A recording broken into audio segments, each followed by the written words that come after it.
सबसे पहले। हाँ, क्या हुआ?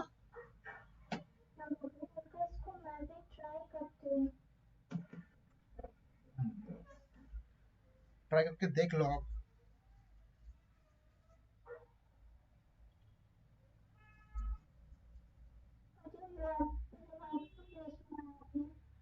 आवाज नहीं आ रही सही से मुझे। हेलो, हाँ। अभी आ गया? हाँ, अभी आ रही है। पेज है सर में, हाँ। ये कैसे बनेगा? कौन सा वाला, ये वाला? हाँ, ये वाला।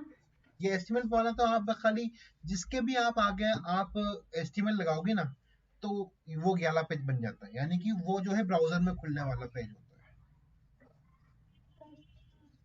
आप किसी के भी आगे वो लगाओगे ना एस्टिमेट, तो वो ब्राउजर पेज बन जाता है। तो मैं रुकूं थोड़ा, अगर आप ट्राई कर रही हो तो। हाँ। मतलब क्या क्या ट्राई कर रही हो? हाँ, तो बना के देख लो। जैसे ही आप बनाओगे ना, तो उस फाइल के ऊपर आपका जो डिफॉल्ट ब्राउजर है ना, उसका निशान आ जाएगा। यानी कि इसका मतलब ये है कि वो एक ब्राउजर फाइल है, यानी ब्राउजर में खुलने वाली फाइल। डॉट एचटीएमएल का मतलब ये हुआ, मतलब वो एक वेब पेज है। तो वेब पेज कहाँ खुलता है? ब्राउजर के अंदर खुलता है। ठीक है। तो डॉट एचटीएमएल का मतलब यही होता है कि वो ब्राउजर में खुलने वाली फाइल है, यानी वेब पेज है।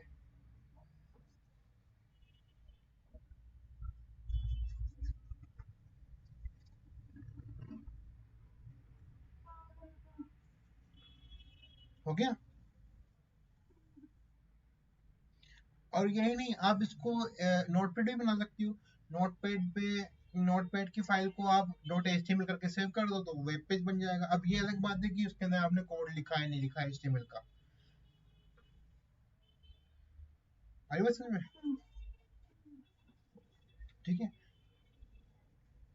अच्छा, अब हमको एचटीएमएल के अंदर, आपने देखा अपन ने कोड एचटीएमएल का पेज तो बना लिया, लेकिन इसके अंदर अपन ने जो स्क्रिप्ट बनाई है, स्क्रिप्ट डॉट जेएस, ठीक है, इसको कनेक्ट नहीं किया है, इसको लिंक नहीं किया है। ठीक है। तो इसको लिंक कैसे करेंगे?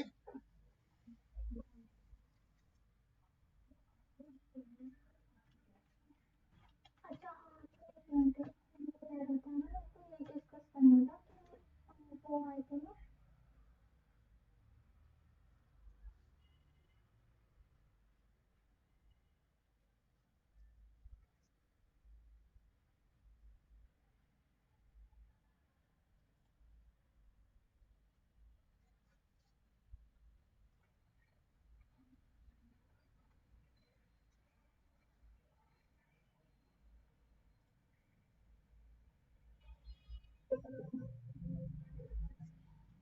हाँ, तो अपन को जो है क्या करना है, स्क्रिप्ट को इसके अंदर लिंक करना है। ठीक है। आवाज आ रही है मेरी? ठीक है। तो स्क्रिप्ट को अपन लिंक कैसे करेंगे एचटीएमएल पेज के अंदर? तो एचटीएमएल पेज के अंदर लिंक करने के लिए इसको अपन को टैग का इस्तेमाल करने पड़ेगा। ठीक। उसका मतलब क्या है? वो टैग कौन सा है? वो टैग है अपना स्क्रिप्ट। Script tag. ठीक है। ये जो स्क्रिप्ट टैग होता है काय के लिए होता है कि इस स्क्रिप्ट टैग के बीच के अंदर, यानी जहां से ये शुरू हो रहा है जहां पर ये खत्म हो रहा है, ठीक है, इसके बीच के अंदर अपन जावा स्क्रिप्ट को लिख सकते हैं।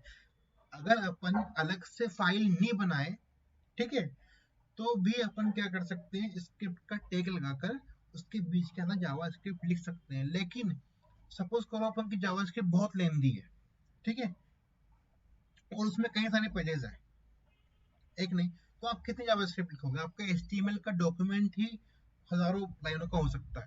ठीक है। तो इसलिए अपन क्या करते हैं, स्क्रिप्ट वाली फाइल को अलग बनाते हैं, ताकि जावा स्क्रिप्ट का एचटीएमएल का कोड अलग अलग हो जाए। ठीक है। हाँ, अगर कोई जैसे कि 2 लाइनों का 3 लाइनों को स्क्रिप्ट का कोड हो, तो अपन उसको अलग से फाइल नहीं बनाते, उसको अपन डायरेक्टली उसके अंदर लिख देते हैं। ठीक है, क्योंकि 2 लाइनों के लिए कौन वो बनाएगा जावा स्क्रिप्ट की अलग फाइल। ठीक है।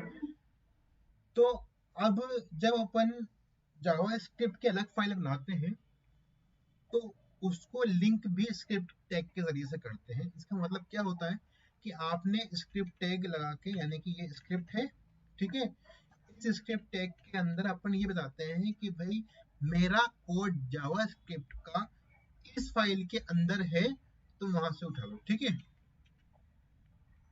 तो वो मैं कैसे करूंगा, मैं स्क्रिप्ट के टैग है ना, ठीक है, src, ठीक है, src का मतलब सोर्स, ठीक है, सोर्स। अब मैं ये देखूं कि क्या नाम है मेरी फाइल का, script.js, ठीक है, script.js क्या हो गया,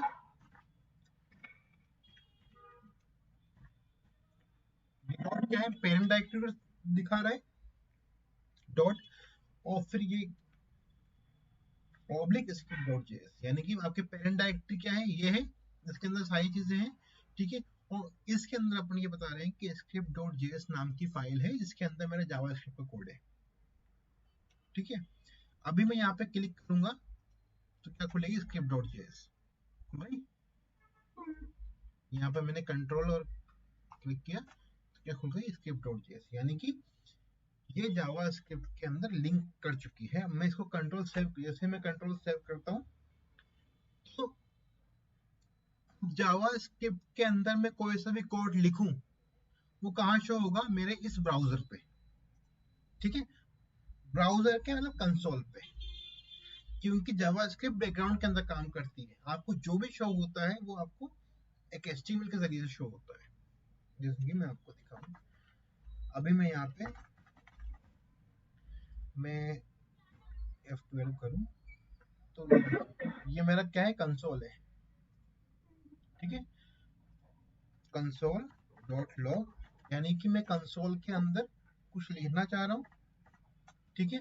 और मैं लिखूंगा कब, जब मेरे पास जावास्क्रिप्ट की फाइल होगी, ठीक है, वो है अपने पास, लेकिन वो जावास्क्रिप्ट की फाइल यहाँ पे इस वेब ब्राउजर पे कनेक्ट किस तरीके से हो रही है, मेरे इस HTML पेज के जरिए से कनेक्ट हो रही है, जो मैंने इसको यहाँ पर, ठीक है। यहाँ पर मैं लिखता हूँ हेलो, ठीक है। अब यहाँ पर क्या है, खाली है, मैं इसको कंट्रोल प्रेस कर देता हूँ, लिखा हुआ आया hello3, दिख रहा है, हाँ। मैं इसको हेलो की जगह हेलो वर्ल्ड कर देता हूँ, देखो हेलो वर्ल्ड हो गया।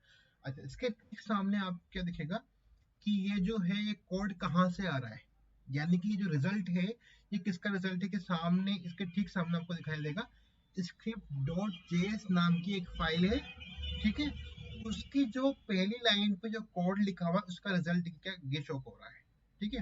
ये script.js और ये क्या नंबर है, पहली लाइन, दिख रहा है पहली लाइन, ठीक है। तो क्या शो कर रहा है, ये script.js की फर्स्ट लाइन पे जो कोड लिखा हुआ है उसका रिजल्ट क्या है, यहाँ शो हो रहा है। अरे बस समझ में, जब आपको डिबगिंग करनी होती है, यानी कि सपोज करो कि आपने कोड लिखा और फिर उसको आपने ब्राउजर पर देखा तो आपको कोई रिजल्ट शो नहीं हो रहा, तो अपन क्या करते हैं, इसी कंसोल पे जाते हैं और यहाँ पर डिफरेंट डिफरेंट HTML है, यहाँ पर आपको स्टाइल है, आपको पूरा पूरा जो है आप डिबगिंग कर सकते हो। तो यहाँ पर ये लाइन बाय लाइन आपको बताता है कि क्या किस चीज से क्या रिजल्ट आ रहा है, वो कौन सी चीज जो है आपको एरर दे रही है, इसके जरिए से आप पर्टिकुलर उस स्पेसिफिक पार्ट पर फोकस करके एरर को निकाल सकते हो। आई बात समझ में, जैसे कि मैं यहाँ पे लो कर दूं पूरा सही, कंट्रोल एस, क्या कह रहा है script.js1 पे, देखो क्या कह रहा है, script.js1 पर क्या आ रही, एरर आ रही है, क्या आ रही, टाइप एरर आ रही है, क्या आ रही, टाइप एरर। तो मैं क्या करूंगा यहाँ पे, अगर मेरा सपोज करो कि मेरा 1000 लाइन का कोड है, तो मेरे यहाँ पर लाइन लिखी हुई आ जाएगी कौन से लाइन से एरर पैदा हो रही है और कौन सा कोड सही काम कर रहा है, तो मैंने इसको कर दिया, इतना क्लियर है, हाँ। ठीक है। अब आते हैं,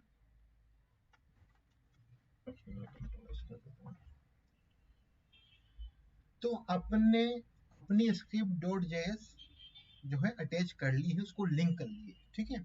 अब अपन काम करना शुरू करेंगे इसके साथ, Three.js के साथ। तो सबसे पहले Three.js पे काम करने के लिए जब अपन काम करते हैं तो Three.js पर काम करने के लिए तीन चीजों की जरूरत है। पहले आपके पास क्या होना चाहिए, सीन होना चाहिए, सीन, ठीक है। उसके सबसे पहला सीन, ठीक है। उसके बाद कैनवास, ठीक है। उसके बाद आपके पास ज्योमेट्री होनी चाहिए, और फिर कैमरा होना चाहिए, उसके बाद फिर रेंडर, ठीक है। तो सीन का मतलब क्या हुआ, सीन का मतलब यह हुआ कि आप जो भी चीज रेंडर कर रहे हो, ठीक है, वो पूरी की पूरी एक सीन के अंदर आ रही है। जैसे कि अपन आम बोलचाल के अंदर सीन किसे बोलते हैं, जिसके अंदर आपको बहुत सारी चीजें दिखाई दे रही हो, ठीक है। अगर एक कोई पिक्चर है एनवायरनमेंट की, लैंडस्केप की, सपोज कोई शिमला गया और वहां से एक पिक्चर उतार के लाया, तो उसके अंदर क्या होगा, देखो उसके अंदर पेड़ होंगे, ठीक है, एक आदमी भी खड़ा हुआ होगा उसके अंदर, उसने अपनी फोटो उतारी होगी, तो नदी के पास खड़ा होगा, नदी होगी, ठीक है। सूरज निकला हुआ होगा, रोशनी होगी, लाइट्स होंगी, ठीक है। क्या हो रहा है, ये बहुत सारी चीजें एक साथ मिलकर पूरा सीन बना रही है, सही है, ठीक है। अच्छा, अब ये सीन जो है, जो फोटो है, वो किस पर आया है, एक फोटोग्राफ है, ठीक है, उसकी फिल्म है, उस पर आया है, ठीक है। तो क्या हो गया, कैनवास हो गया, आई समझ में, वो कैनवास हो गया। उसी तरीके से जैसे कि अ, एक पेंटर है, ठीक है, जो ड्राइंग करते हैं ना, सीनरीज की, लैंडस्केप की और पहाड़ों की जो पेंटिंग बनाते हैं, ठीक है। तो वो जो पेंटिंग जो बना रहा है, ठीक है, वो किस पे बना रहा है, जो अपनी आर्ट वो बनाएगा वो किस पे बनाएगा, अपना वो कैनवास होगा, उसका एक बोर्ड होगा, उस पर वो बना रहा होगा, ठीक है। तो वो उस सीन को किस पे उतार रहा होगा, कैनवास पर, ठीक है। अब कैनवास हटा दो तो किस पे उतारेगा, किसी पे नहीं उतारे, ठीक है। अब ज्योमेट्री क्या होती है, ये 3D के अंदर आप कोई सी भी अगर ज्योमेट्री आप बनाना चाह रहे हो, ठीक है, तो शेप आप कौन सा रख रहे हो, ठीक है। और यहाँ पे जो है डिफरेंट डिफरेंट टाइप की ज्योमेट्रीज होती हैं, उसके पे अपन देखेंगे, लेकिन ज्योमेट्री का मतलब क्या हुआ, कि शेप से। और ज्योमेट्री यहाँ पर कुछ भी हो सकती है, ऑब्जेक्ट भी हो सकता है ज्योमेट्री भी। अगर वो ज्योमेट्री हुई तो फिर अ, अ, तो आप उसको जो है ऑब्जेक्ट बोलोगे, ठीक है, कि उसकी ज्योमेट्री किस टाइप की है वो डिफरेंट डिफरेंट ज्योमेट्री से मिलकर बना होगा, ठीक है। अब उसके बाद क्या है, कैमरा, ठीक है, जो इस पूरे सीन को देख रहा होगा, ठीक है। और कैमरे के बाद क्या होगा, रेंडर, रेंडर का मतलब क्या होगा, कि आप जो चीज देख रहे हो उसको कहाँ आप उतारोगे, अपने वेब ब्राउजर पे, यानी अपने वेब ब्राउजर पे, ठीक है, जो आपको रेंडर करेगा, जो सीन आपको करके दिखाएगा, जो आपको आपके ब्राउजर पे वो सीन को लेकर आएगा, तो क्या हो गया, रेंडर। इसको एक एनालॉजी से मैं समझाना चाहूँ तो आप यूँ समझो कि आप पहाड़ों पर गए, सपोज करो, है ना, और आप वहां पर नदी के किनारे हो, आपको एक पेंटर मिला, ठीक है। उस पेंटर ने आपको देखा या फिर आपने उसको कहा